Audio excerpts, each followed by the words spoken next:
Hello, everybody. I hope you're all doing great. I know that I kind of went into my story, my attempt of suicide and things like that. And I know a lot of people, especially us with mental problems, often ask, how could God let this happen? How could God do this? Why was I so abused? Why was I so hurt? And if there's a God, why isn't he stopping it? And the thing is it's because we have free will. God doesn't take that from us. And unfortunately, the devil also has his minions. And right now, they outnumber the good guys. But don't underestimate the power of God because it's amazing. For those of you that don't know, I suffer from mental illness. I go to therapy, I'm on meds, all of that. But in February, I decided enough was enough, and I took my entire bottle of Xanax that I had. Not a good idea. My wife tells me that it took 3 days for me to even stumble out of it. And if you've ever taken it, it melts pretty fast. It's disgusting. It's gross. And on the third day, she was feeding me Raisin Bran, and somehow that helped, and it made me regurgitate and vomit all of it up, which is crazy because you wouldn't think that there would be anything left to vomit. And after that, I just felt unbelievably bad. Made my PTSD even worse. Gave me new ones. It was a very profound thing I did. And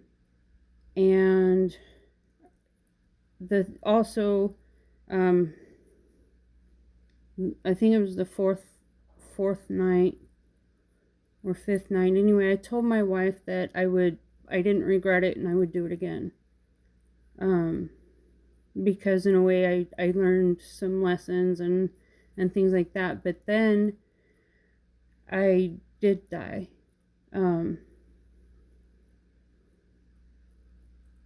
It was horrible. Absolutely horrible. I was facing left on my bed, and my wife was facing right, so opposite directions. And I tried to keep myself awake all night. I did everything I could to try and stay awake. I had already not slept. I guess I did, but not knowingly and not restful. So I ended up falling asleep, but I knew if I did that I would die. And I did. I remember being in my body. I could see it all happening to my body, and I could also feel it. So it's like I was in two places at once, outside and inside. There was this horrible, horrible rumbling, uncontrollable shaking. I remember my eyes were stuck open in this glazed stare, and my mouth, was kind of open, and I could see all of that. And I just remember, no, not yet. I can't now. I can't go yet. I can't let my wife see me like this. There's no way I want to hurt her that bad. Because the look I had on my face was just horrible. It's like it wasn't even me. It's kind of like the scariest version that you can think of that you could do to someone you love. I'm sorry, dogs are behind me. I didn't want her to see me like that. It was horrific. If I got horrified from it, what would she think? And so I remember when all of this shaking and convulsing was going on, I remember thinking, I've got to wake her up. There's got to be some way to wake her up. And I remember I was yelling in my head, and I wasn't yelling at her, I was yelling at myself. And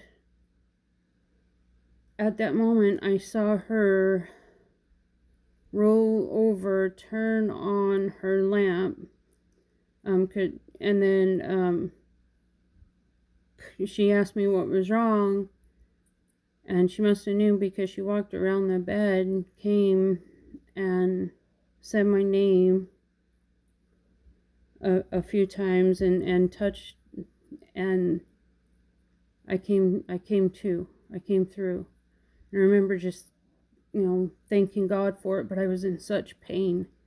My chest had so much pressure, and it was just squeezing in. I couldn't breathe. My heart rate had skyrocketed.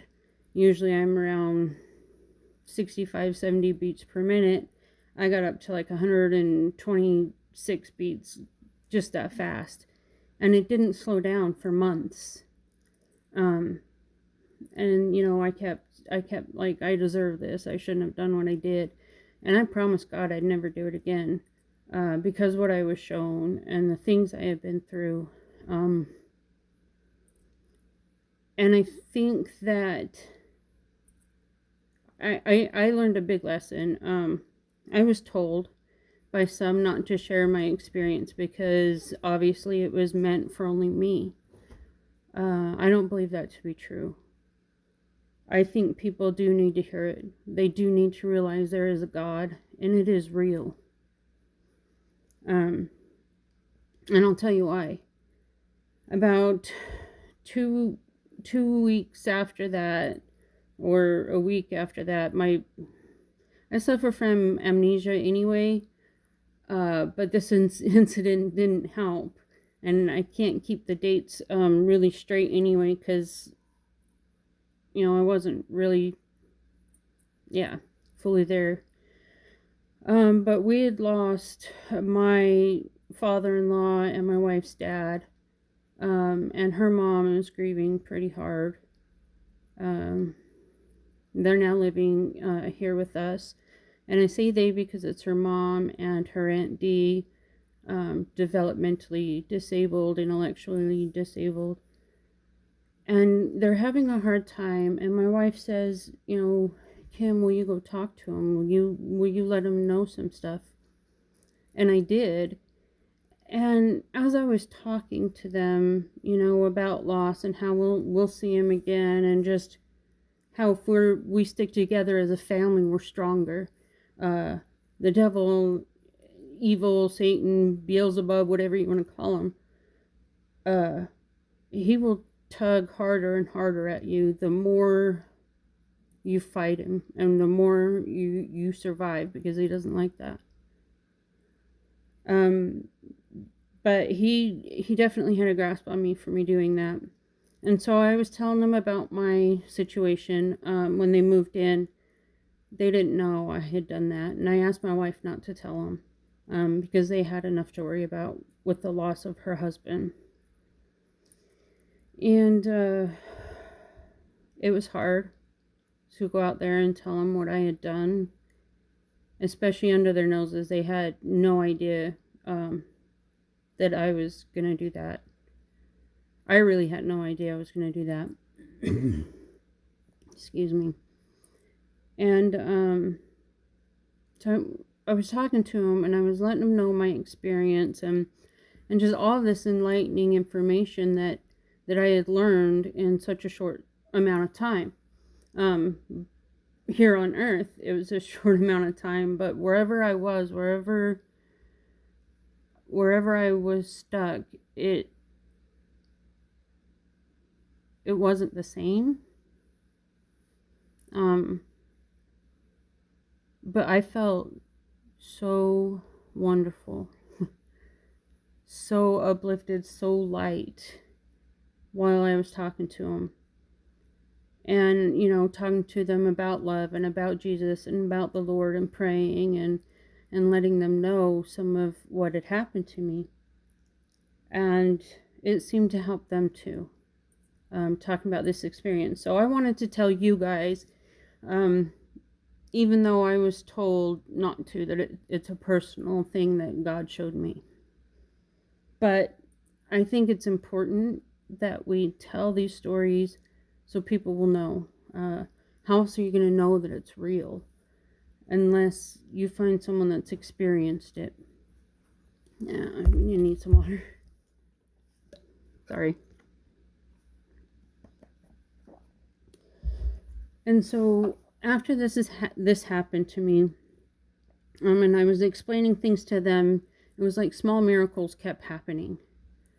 And it was wonderful, but I couldn't sleep again because I was so excited, so enlightened, so light, and I hugged my wife, and I just couldn't let her sleep. I just want to spend every freaking little millimeter of a second with her and my loved ones. And so when I was shown beautiful things after what had happened,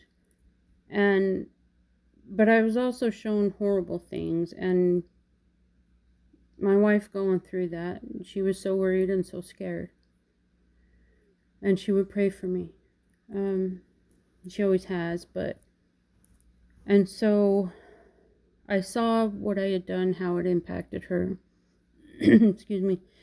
So I prayed to God to give her the strength to make it through what I did. And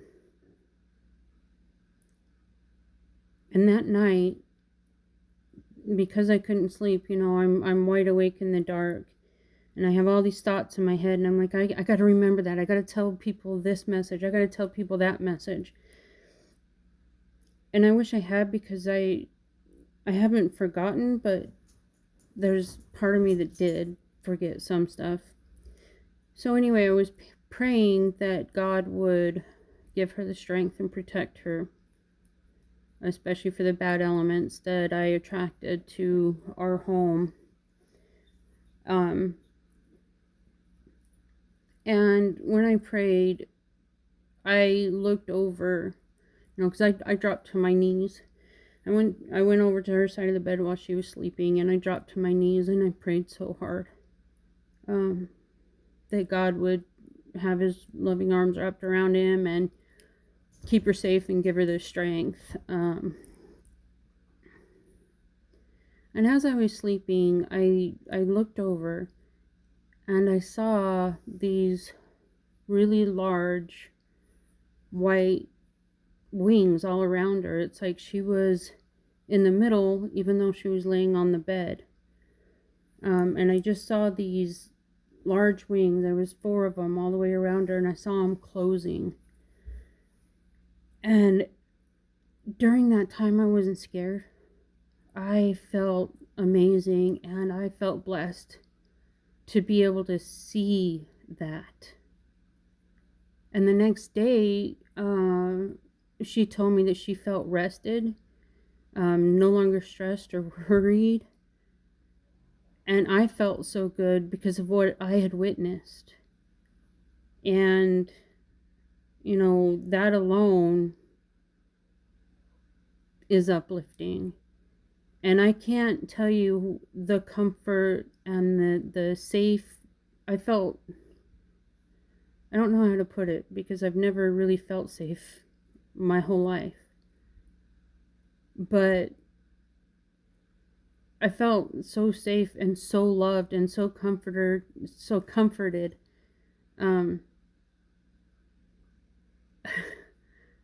I guess kind of like cotton candy, how light and fluffy it is. But it was really warm and loving, and I didn't know you could be loved like that.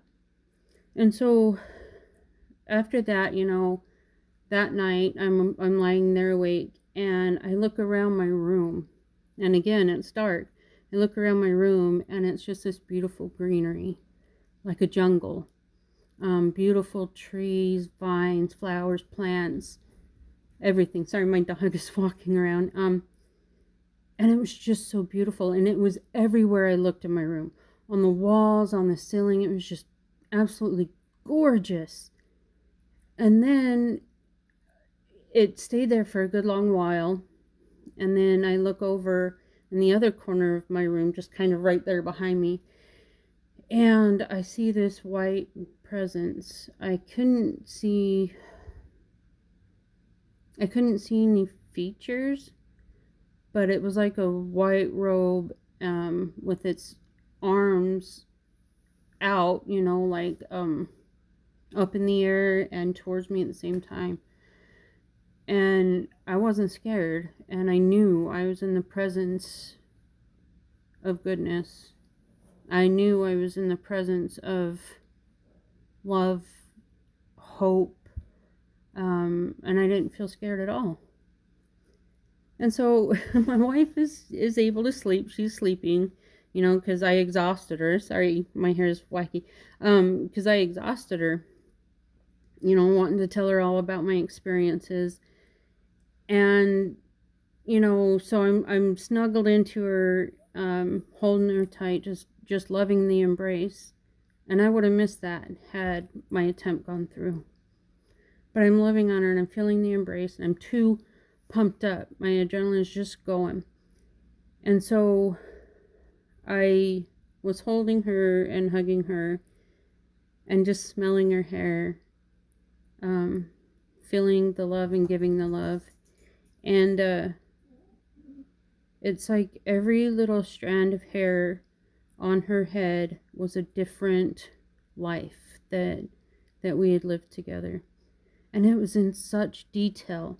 I couldn't believe that there was so much in this just single strand of hair. It showed me that we did live in a jungle at one point. We also lived in like a little house on the prairie, days like that on the farm in a prairie. It showed, I don't know where we were, but it must have been back in like the 1800s, because the streets were lined with single bricks, not evenly paved either, but the old single bricks, the whole road. And there was some buildings and some really awesome looking bridges, and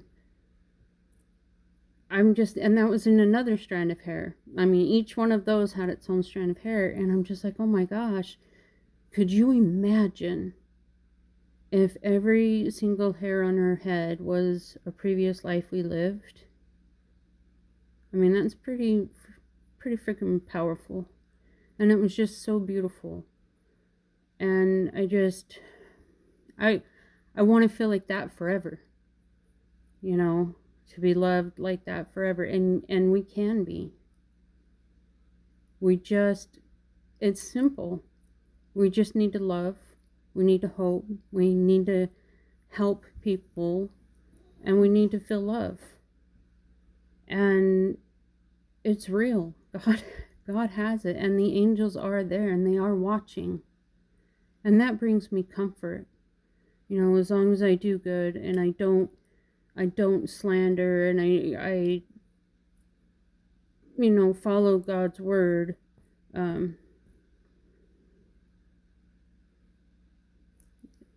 I can go there. Oh, one other thing, when I was talking with her family, and it was so enlightened, and like I said, I don't remember everything I said. I believe it was the spirits talking through me. But I stopped in the middle of my sentence, and they just kind of looked at me funny. And I was like, did you hear that? And I'm looking around, and they're looking around, they're like, no, what? And I was like, you didn't hear that? It sounded like trumpets blowing. They hadn't heard it. I did. And for me, it was like saying, I get to start new. I get to not really have a redo, but I get to, well, I guess so, have a redo. A reset button was pushed, and God's given me another chance. We're survivors, and that's the best thing you can be. You just have to remember to have that faith and know that love is out there, that death isn't the end. And I would rather be in God's grace and love than what I had done. I was trapped in my body, and that was kind of a, not kind of, it was hell. I'm sure it wasn't the hell, it was just a very, very tip of a needle, and it was scary and painful. But then as soon as all this other stuff happened, I felt better. And I wished I could feel like that every single day. Be that enlightened, that love, that, it's in my mind. I think about it often, but that feeling is still there, but not like it was. It was, and I want to get back to that. I want to get back to that feeling. And the only way I can do that is listening to God's word. And I think that sharing this story is important. And if anybody ever has doubts of it, I feel sorry. I feel sorry for them. And I pray that they do find their way. Because God exists. We survive for a reason. Every little thing, everything happens for a reason. And we were, this is kind of off the subject, but I'm going to tell you why, I'm going to tell you this story. Kind of goes with everything happens for a reason. About, let's see, 6-7 years ago, we were in a really bad car accident. Someone was texting on their phone and ran a red light, and T-boned us. I've had to have 3 surgeries so far. My wife has had 2, and we're in immense pain all the time. Excuse me. But had that not happened, we wouldn't have a home for us, her mom, and her Aunt Dee to live in. So I believe God knew what he was doing then too. We wouldn't have had room in our previous place. But because of that pain and that accident, we're able to, live here with family. They have their own room, we have our room, and it's because of that, happening. And at the time, we couldn't understand why. But here we are, X amount of years later, and we're living, all of us, in the same house. So we don't know the reason, but there is one. And I think that's important too. But I know this video is longer than the rest, but I thought it was really important. And if you guys want to hear more, there's more. But just pray, 5 minutes a day, 10 minutes a day. I also have this, which is amazing. I got it on Amazon. It's to help you with your breathing exercises. Whenever you feel anxious, you breathe in through your mouth or nose, blow through this, like this. And it takes 8 seconds. And if you do that repeatedly, it really helps with anxiety. I would do it. But so yeah, I guess I'll talk to you guys more later. I hope this finds someone that it can help. Till next time, take care of yourselves. Remember to pray. Remember to take care of your loved ones, because they're going to take care of you. Bye.